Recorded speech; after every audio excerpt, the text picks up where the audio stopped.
What's going on, guys? Welcome back to From the Red Carpet. On today's episode, we have a lot of news regarding the upcoming D23 Expo, like the casting of the Fantastic Four, X-Men, and that kind of stuff. In addition to that, we have our first look at Jamie Clayton as Pinhead in the new Hellraiser. So stick around, and we'll dive right in. Starting off, we're getting another D23 Expo next weekend full of Star Wars, Marvel, and some other news from Disney. With that will come some huge casting news for phases 5 and 6 of the MCU, mainly with the X-Men and the Fantastic Four.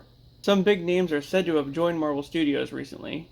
We have Henry Cavill, who might be possibly playing either Hyperion or Sentry, which are basically like Marvel's versions of Superman. Hyperion's origin in the comics is that of a baby, who is the only survivor of a race of Eternals from a dying world that got sent to Earth and was raised by a human father who named the boy Marcus Milton. Marcus had a similar upbringing to Clark Kent, and when he reached adulthood, became a superhero named Hyperion, alongside a team called the Squadron Supreme.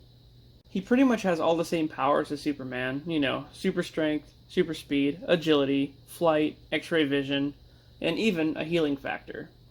Cavill might be playing him, or possibly Sentry. So he was a meth addict named Robert Reynolds who snuck into a lab and ingested a vial of experimental super soldier serum called the Golden Sentry Serum. That gave him basically Superman powers as well, or as the comic says, the power of 1,000,000 exploding suns. This news is strange to me, only because I also heard that Cavill has filmed a scene, or multiple scenes, for the Black Adam movie as Superman. So could that be true? I thought he was done with DC. Jodie Comer is another name mentioned. She may be playing one of the X-Men in Phase 7. My bet is Jean Grey, but I don't know for sure.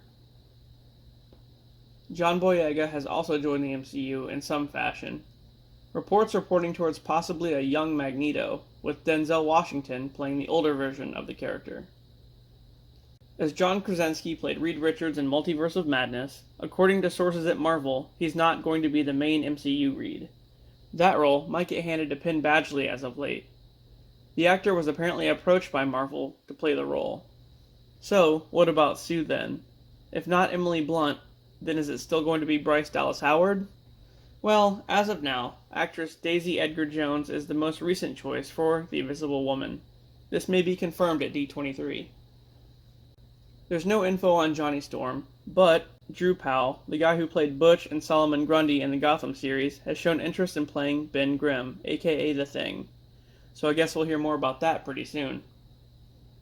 In other Marvel news, with Anthony Mackie and Sebastian Stan returning for the fourth Captain America movie, actress Zoe Douche has joined the cast and might be playing Cynthia Schmidt, the daughter of Red Skull.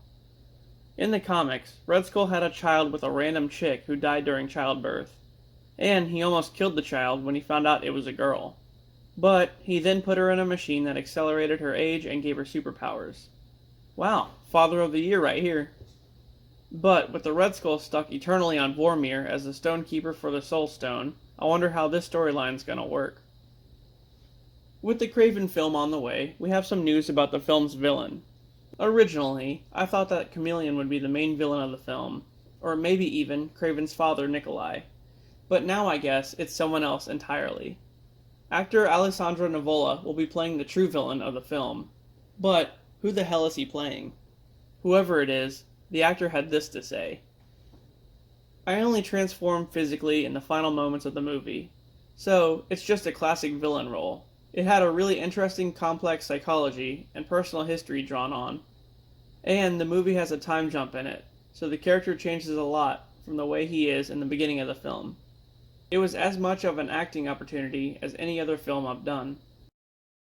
In some DC news, The Batman 2 is officially in production, with Matt Reeves having signed a multi-year deal with Warner Brothers. So you can expect at least a trilogy or maybe even more of Pattinson. Now, onto some Hellraiser stuff.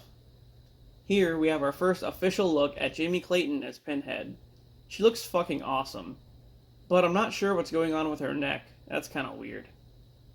Anyway, the film will follow a girl named Riley who has problems with addiction, that eventually leads her to finding the Lament configuration. In addition to that, we'll meet a bunch of new Cenobites, including the Mask, which is just plain weird looking. The director of the film goes on to say that if it does well, then they would definitely move forward with sequels featuring Jamie's version of Pinhead. Lastly, let's end on some Halloween Ends news. We know that this one will be a lot different from 2018 and Kills, and according to Jamie Lee Curtis, it will piss some fans off. With that being said, maybe the ending isn't going to be anything that we expect. According to some reports, in this one, as we know, it's been 4 years since the events of Halloween Kills. Laurie has apparently moved on from what happened with Karen and the others, but a new murder in Haddonfield brings Laurie and Michael face to face yet again.